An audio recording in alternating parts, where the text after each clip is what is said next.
Whenever we talk about empowerment, ladies and gentlemen, one of the first things that come to mind is education.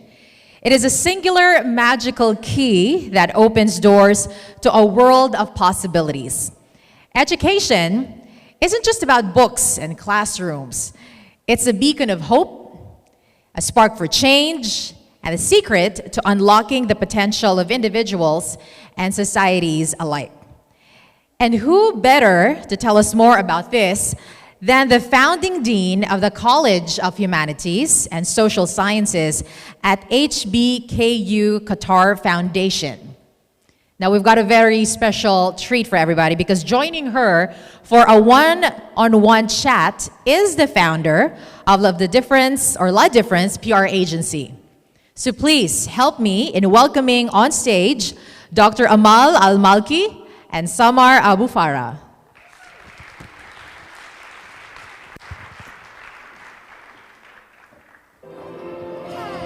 Welcome. I'll take the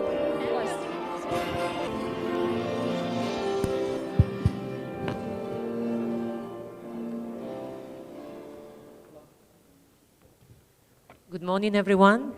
And thank you for contributing to the Doha Women Forum. I know some people from other years.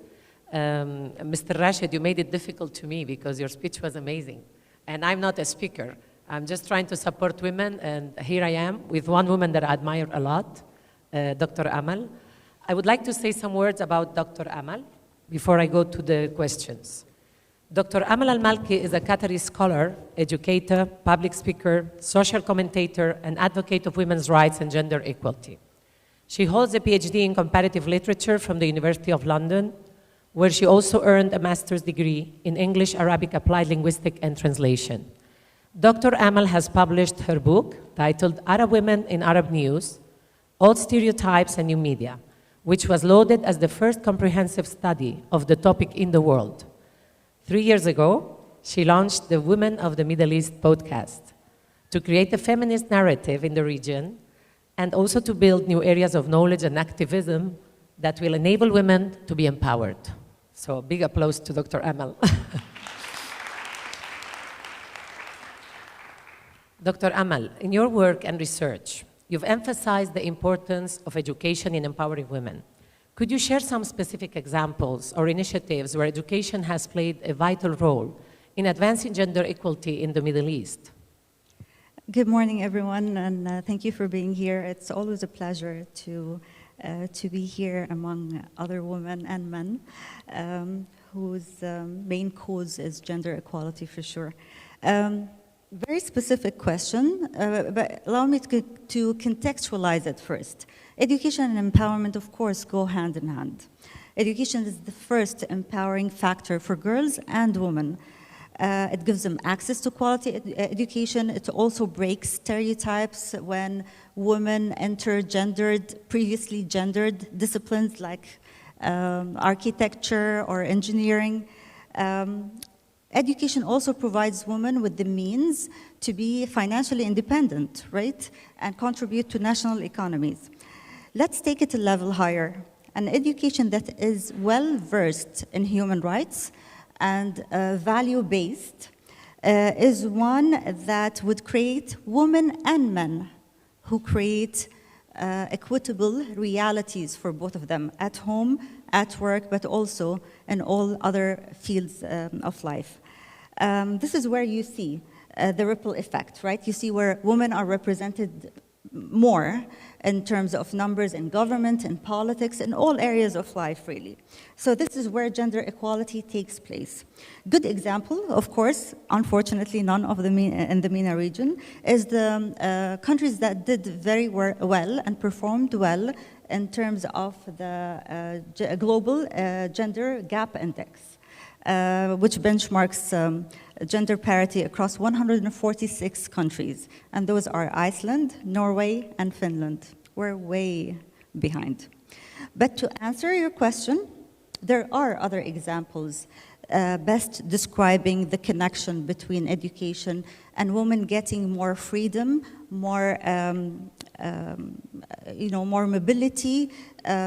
Locally, of course, I am biased. I'm a daughter of Qatar Foundation, but we've got the universities in Education City. You've got Texas University, for example, Texas A&M, that graduates more females than males who are engineers. Now, whether they have a space in the society and the workforce, this is another question, right?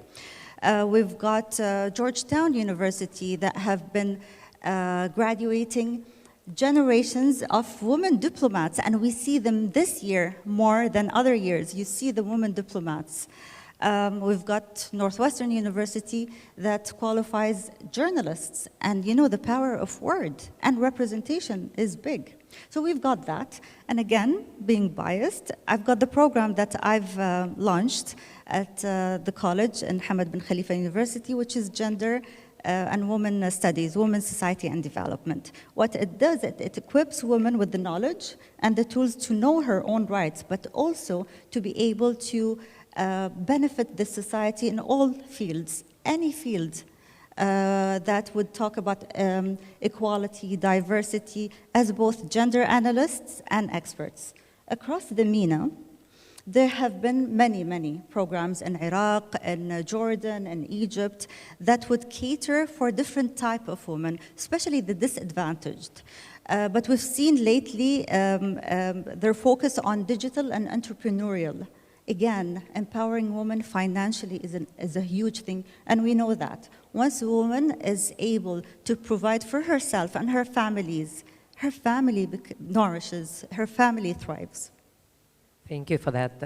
I believe in Qatar there's been a lot done, thanks to people like you and people like Mr. Rashid, that they take into consideration all the women's rights.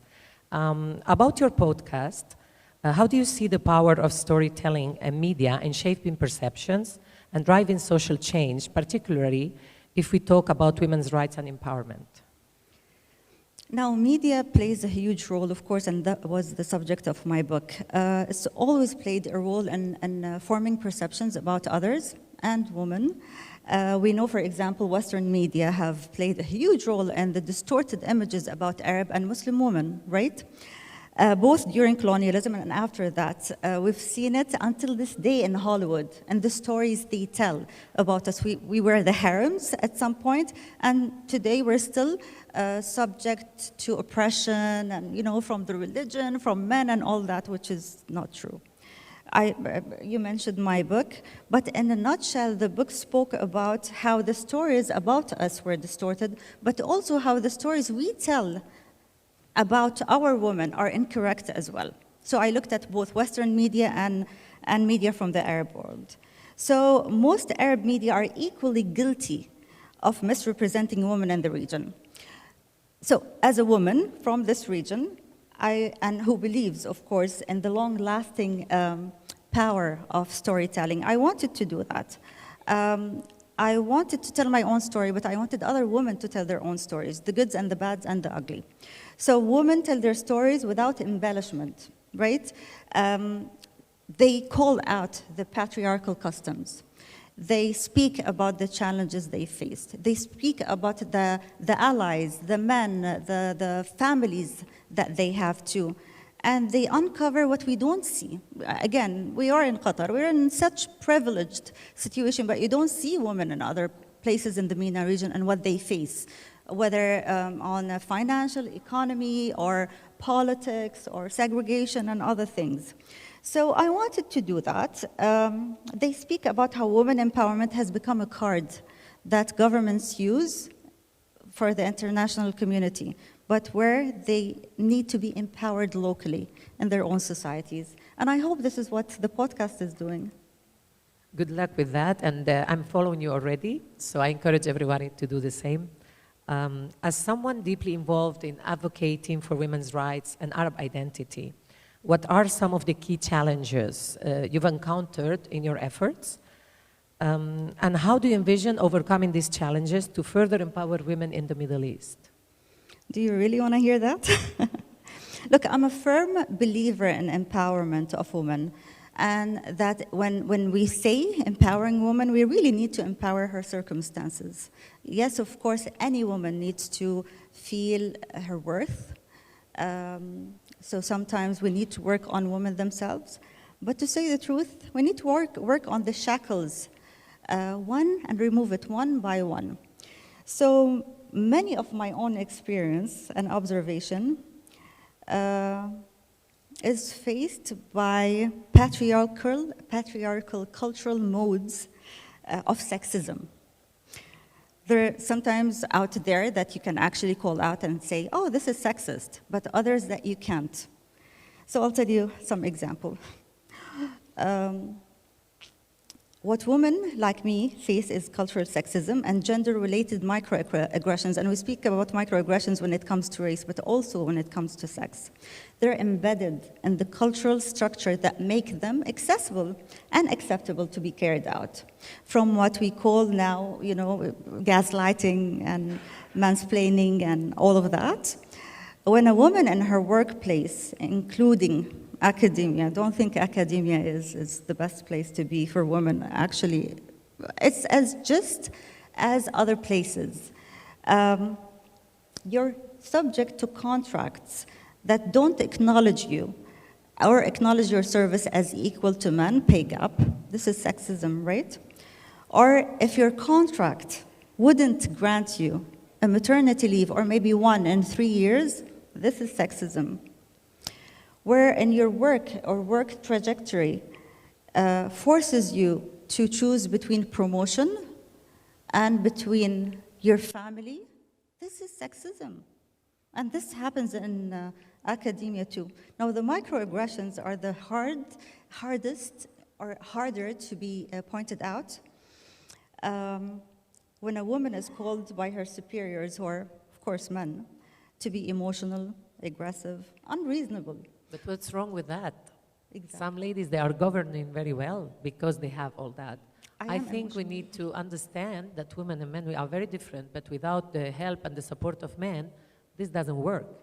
To have gender equality, it's all about women and men together to go for this. It's about the feminine and masculine. Even men could be emotional, right? So, or using simple descriptors that allude to cultural inappropriateness. And I don't know if you face that or not. Like, she's too bold, or too energetic, or a feminist, God forbid. Did you hear any time she's too aggressive? Yes. Or she's a Westerner because she studied in the West, right? Or she's untraditional or non-conformist. Again, those are sexism. Yeah, those are sexist descriptions. Now I admit that cultural practices are the hardest to change, but culture evolves, right? So, and when you speak about our culture, again, it's embedded in Arabic values, it's embedded on Islamic values. It is embedded on respect, but the problem is we inherited those cultural practices, sexist cultural practices, and without even logical scrutiny. So what I would call for is the younger generation not to take everything for granted, okay? When you say, oh, it's not okay to say, it's 5 o'clock, you need to go back to your children. If I have work, like Mr. Rashid said, I will do my work, even if it was 5 a.m. I am more capable of saying what my priority is at this point. So we need to remember that we all also have a part in it. So we contribute to it by being silent. So a woman, please, women and men, should call it out, should call sexism out, whether at home, with your husband, educate him. This is really sexist of you to say that. How about we do it together? And it's a nice conversation to have, really. At the workplace, on the streets, on social media, a woman should not be subject to character assassination, right? Humiliation, sexism. So let's all do our job here. In today's globalized world, understanding different cultures and perspective is crucial. How do you believe your work contributes to deepening international understanding of Qatar and its evolving role in the world, particularly concerning women's empowerment and gender equality?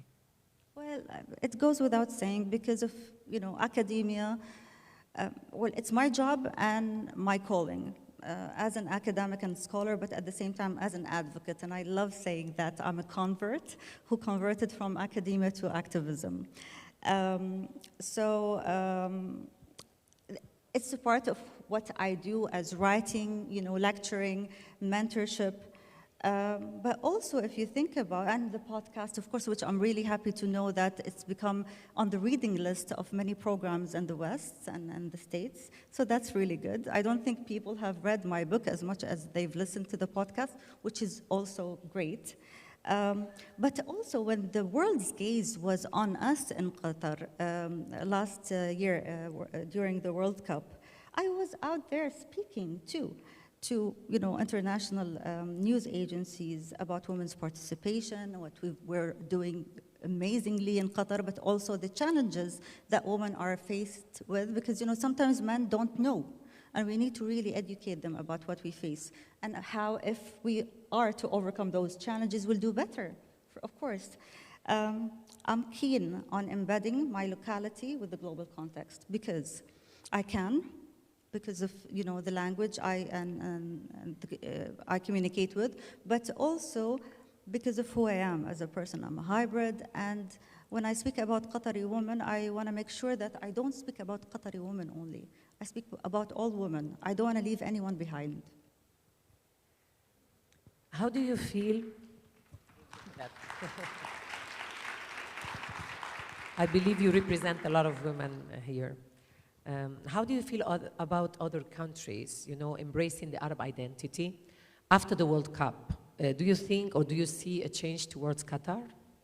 Definitely. There was a time in our history when we were so aggressive sometimes when it comes to protecting our culture. Do you remember when, I remember in high school, if a young woman would wear a abaya and she's not Qatari, would say, oh my God, why is she wearing the abaya? It's mine, it's mine. It was a symbol of our identity. We grew as a culture, thank God, we grew as a culture. And this has, and we saw this in the World Cup, thank God, the voices that would say, oh, this is mine, are no longer there. Because we do believe in diversity. We believe that this nation, in which 10–15% are Qataris, we managed to be who we are because of every single person on this land. And we need to show our respect to other nationalities. And we need to show, and we need to also speak about loyalty. So I know lots of nationalities in Qatar who were sub-communities. Right now they feel as a part of the fabrics of the nation, especially after the World Cup. Something shifted, and maybe because of the perception, the media. So I am happy to see that we were able to showcase some of our cultural, aspects, which also makes us think about, so if this is something that everyone is wearing right now, maybe it's not as important to me as what I thought it was. And then I reflect again and say, but then culture is value-based. Let's talk about the values that make up a Qatari culture rather than the thobe and the abaya and the tangible things that anyone could do. So I love the fact that, yes, they were wearing the thobe, but also they spoke about how genuine we were, how pleasant the culture was, how inviting the Qataris were. And that's what will last. I think it was a great event. I think it was unfair. A lot of media was speaking about Qatar, silly things that I myself as a woman, I couldn't understand because I know it doesn't exist what they're saying in Qatar. But I mean, there's this perception, about Arab people when they don't know it. I live here for 10 years, so I know it's not true. But when you go to Europe, people just read the media and see things, So it's very good to have you. Your job is, what you're doing for women in Qatar. And in this community and others, it's an example. I'm so honored to have you. This forum, Conchetta, as I see it myself, every year we get together, we connect, and we thrive. So I hope today we can learn from each other and we can embrace a little bit the diversity of women in Doha. Thank you so much.